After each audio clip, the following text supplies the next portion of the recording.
日本史武田信義と北条義時。石橋山の戦いで敗れた北条時政と義時は海源氏の総帥武田信義に助けを求めると、信義は平家追討の大軍を富士川へ差し向けた。武田信義と北条義時の関係を詳しく見ていこう。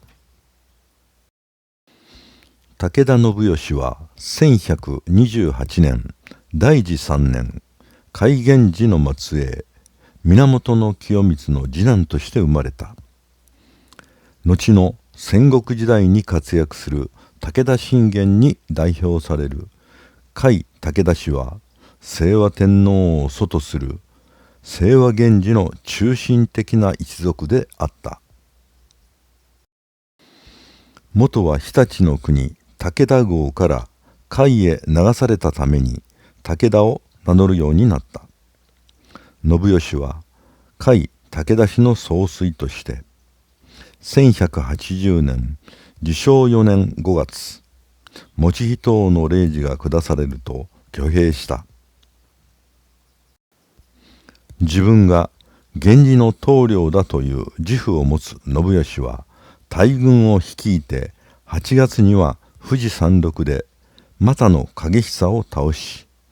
9月には信州伊那の平家を打ち破っている。一方の源頼朝は同年9月に挙兵して石橋山の合戦で敗れ、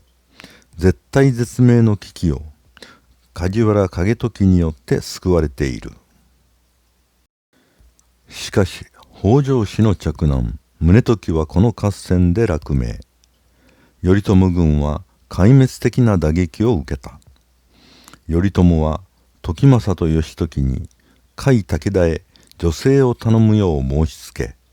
自らは海路阿波へ向かった。信義は時政と義時に面会して事情を聞くと、直ちに出立の準備に取り掛かった。信義は頼朝が敗れたことによって、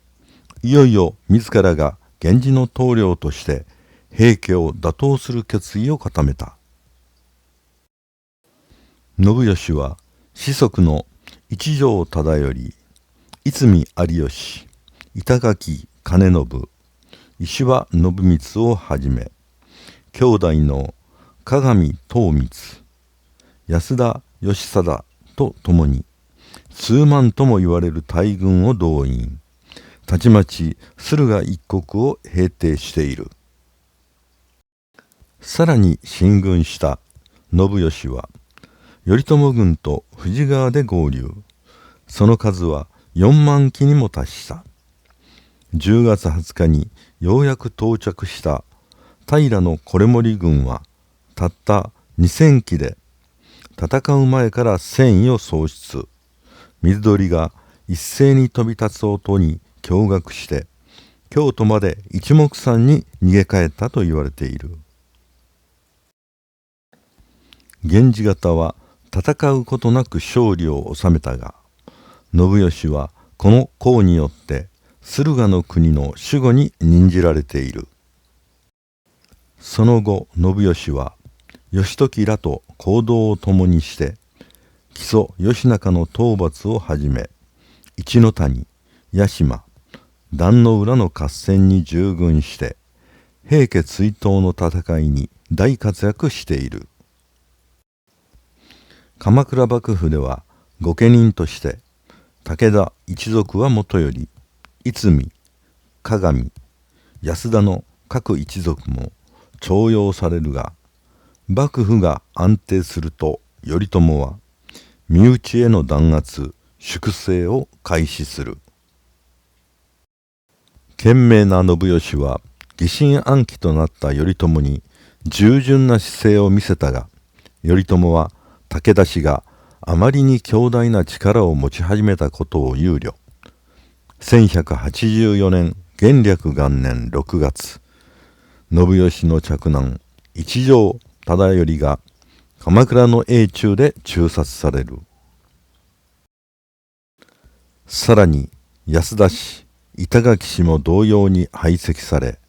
信義にも圧力がかけられた。武田信義は失意の中、1186年文治2年に病没している。嫡男が誅殺され、残りの3人の兄たちも頼朝から不興を買ったため、五男の信光が家督を継いだ。1199年正治元年に頼朝が没すると、北条時政が幕府の実権を握る。しかし時政は5歳牧の方と画策して、女性平賀朝雅を実朝を廃して将軍にしようとした。義時は実朝と連携して1205年元久2年に時政を失脚させて追放。義時が執権として権力を握った。信光は義時に従って内乱の平定に活躍している。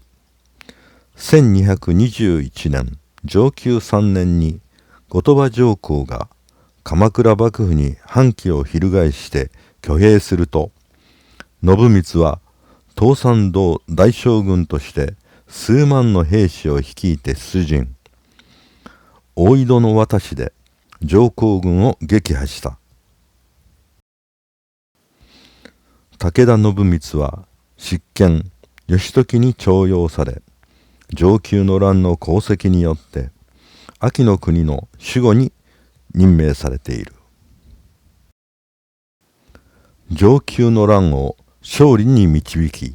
執権政治の礎を築いた北条義時は1224年承応3年62歳で逝去するが、急に病死したため、5歳の伊賀の方に毒殺されたなどの諸説もあり、真相は謎のままである。父の武田信義は弓術と馬術の武田流の始祖と言われたが、信光も弓術と馬術に優れた才能を発揮したため、鎌倉時代初期の旧馬四天王と称えられた。その後、甲斐武田家は戦国時代の中心的な大名として第20代当主の武田勝頼が1582年に天目山で自害、織田信長に攻め滅ぼされるまで続いていくのである。